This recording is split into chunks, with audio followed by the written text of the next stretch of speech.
It's Civil War time. Battle of the Hario V60s. Possibly the best Hario V60s that you should purchase. Here's the situation. Editing a video about the Mugen Dripper first impressions.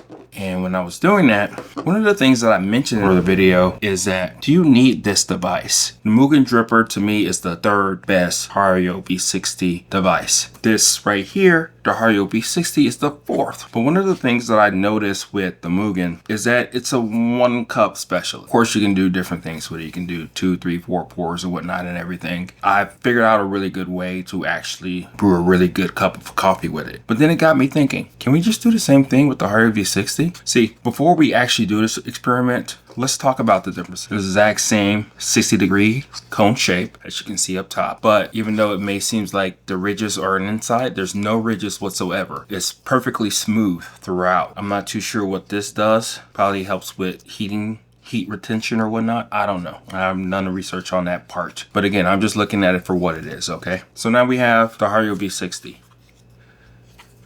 Okay, that's the color of it.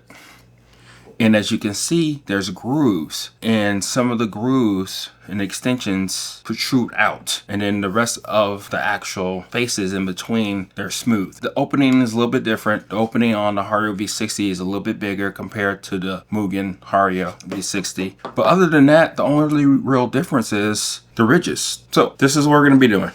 Simple recipe. We're gonna do a 1:20 ratio, 4 clicks on my fellow O2. So for you, if you don't have a fellow O2, standard birds or whatnot, is that it's more than fine than what you feel comfortable with. Believe it or not, a lot of automatic drip machines, they don't have like a pulsing function. They don't have like a second or third pour. Some of them do, of course, high-end commercial use, but we're just talking run-of-the-mill drippers. So in order to get the most extraction, most flavor out of your cup of coffee, you're gonna have to go a lot finer than what you're doing. This is what we're gonna do. To keep everything same, as close as possible, I'm gonna be using the Drip Assist. I'm gonna be using it for both of the devices. We're gonna do 1:20 ratio, 50 grams in the middle, 50 grams on the outside, 50 grams in the middle, 50 grams on the outside. That's the end of the brew. We don't care about time. You may care about time, but we don't care about time, okay? We're just gonna brew a cup of coffee. We're gonna be using mugs like this, very similar to each other. That's what we're gonna be doing. And then we're gonna be tasting. We're gonna get the TDS, we're gonna get the extraction. We're gonna see if you actually do need a Mugen Dripper. I love this dripper a lot. I think it's really cool. It's revolutionary. I hate the bed that it creates, but you have to look past that. You have to see what it is about the actual coffee and what you like and enjoy about the coffee, because you can produce something magical, something cool, and probably irresistible. But we're gonna see if we do the exact same thing with the regular Hario V60. You may already have this. You're probably already wondering if you need another brewer, you know, because the brewer works really well. Everybody's trying to knock it off, kind of do different variations of it and all that good stuff, which is perfectly fine. But in this case, putting the Hario against the Hario, see if the Civil War really matters, and seeing if you do really need to worry about getting this device or not. Let's get our coffee, let's brew a cup, and let's just see what we find out. I think what we're gonna start with is the regular Hario V60. Remember, we're gonna do 10 grams, zero it out, level it out. We're gonna put the Drip Assist up top. And if you just want me to, I'll do the time. We're gonna go ahead and start now in just 1 pour, okay? Here we go. And no bloom.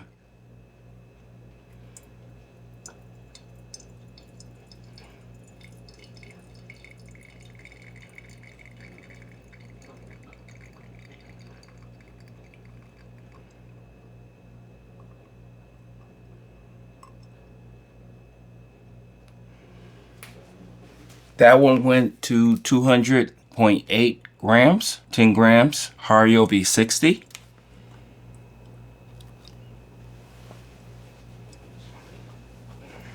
And still doing its thing. 1 minute and 26 seconds. And as you can see, here's the Hario V60's bed. And we're gonna do the same thing for the Mugen.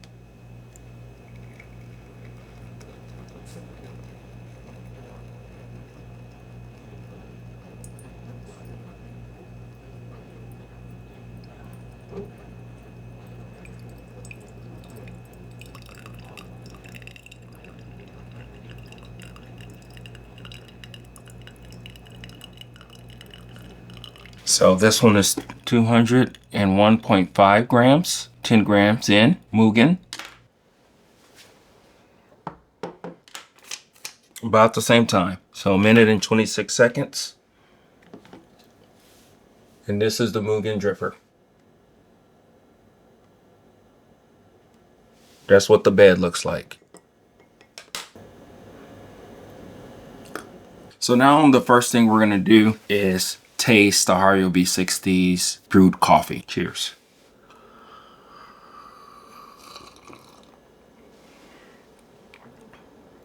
This is a Brazilian, not too much flavor, chocolatey, has sweetness here and there. It's a good morning cup of coffee. It tastes fine, and I can't really decipher what the extraction is. If I had to guess, it's like a 1.05, something like that. Very low, something very low. Before we get the TDS, we're gonna clean our palettes. So here's the TDS. It's 1. TDS 1.01. So now we're gonna get the TDS of the Mugen. But before we do that, we're gonna actually drink and taste it. Cheers.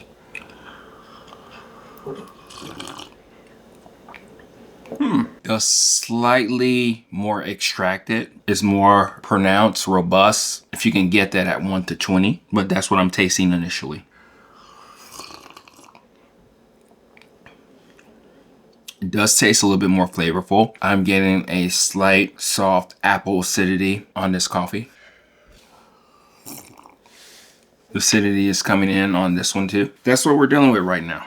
1.03. 1.03 for the Mugen Dripper. So essentially, these are tasting the same, exact same. So let's get the actual extraction. So we're gonna do 200.8 and then 10 grams, 200.8, and then we got TDS 1.01. So for the Hario V60 extraction, 19.23. So for the other one, we got extraction 19.69. So essentially the same. There's no difference whatsoever. What are we talking about here now? What are we doing here? Has Hario thrown us for a loop here when it comes to these brewers right here? They're essentially the same thing, exact same extraction. There's no difference. Same coffee, same, everything is the same. The only difference is that this is a Mugen Dripper right here. This is a Hario V60 Dripper. So did I waste my money? Do you have to waste your money? I don't know. I hope that this does help you to an extent to kind of get an idea of what we're actually dealing with here. It's because there's a lot of marketing going on here, right? It's telling you that it's a one drip wonder, but I've brewed cups of coffee with this particular dripper just like the Hario V60 many times, and it works really well. Yes, you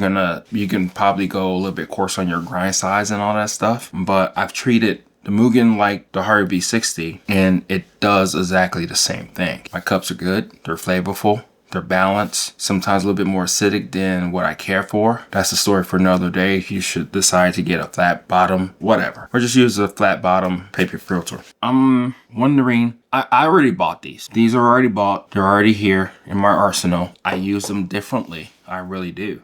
I use this one. I usually do one pulse. I do a bloom, and then I'll do another finishing brew with this particular device. This one I can do 2, 3, 4, whatever, doesn't matter. I can play around with the grind size, but again, it's interchangeable. That's more so the things that we're kind of getting at here, what I'm trying to get at here. And am I shocked? No, but it kind of gave me this idea of like, whatever you do with coffee, you can more than likely do the exact same thing with any brewer, you know? I'm wondering about that. I'm wondering if truly you're just wasting your money. These brewers are cheap, $10 a pop, but you can put that towards coffee, you know? You can put that toward third wave water, whatever it may be. You can just put it back in your pocket, whatever, it doesn't matter. But are we truly really wasting our time and our money? Or at least I am. At least I'm giving this to you so you can understand really where things are coming from as we try to figure things out and all that, right? Is that gear is something that we need in order to make coffee, but a lot of times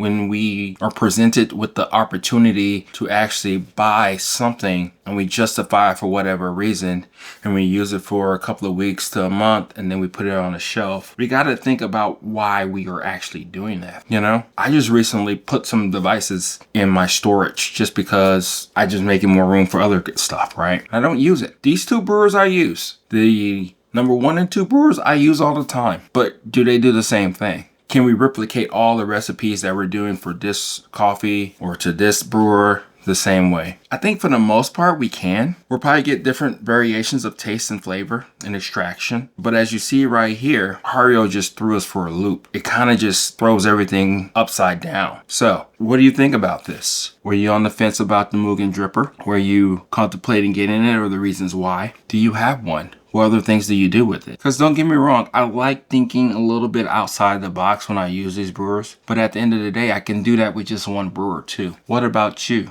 How do you go about it? What do you think about things when you see it for yourself? Kind of crazy, right? I'm just stumped right now because I thought there were going to be a bigger difference in these coffees. But then again, no ridges at all. Barely pronounced ridges. Exact same company. Exact same 60-degree plastic brewers. Did the exact same thing. No difference. So if you already have a Hario V60, stick with it. Play with it. Try different recipes. Try something that somebody has told you or something that you have imagined and see if you can make it work. Play around with grind size, temperatures, and all that good stuff. It doesn't really matter. At the end of the day, you probably already have the thing that you need in order to do the things that you want. Again, I like experimenting, trying different things because I get bored. But at the end of the day, I think the biggest takeaway here is that we should start to really experiment with recipes. Those are the things that are going to unlock different tastes, different flavors, different things that we may get from this whole thing that we call, coffee. So this is Oki at Everyday Beans signing off. I'll talk to you later. Let me know what you think. Bye.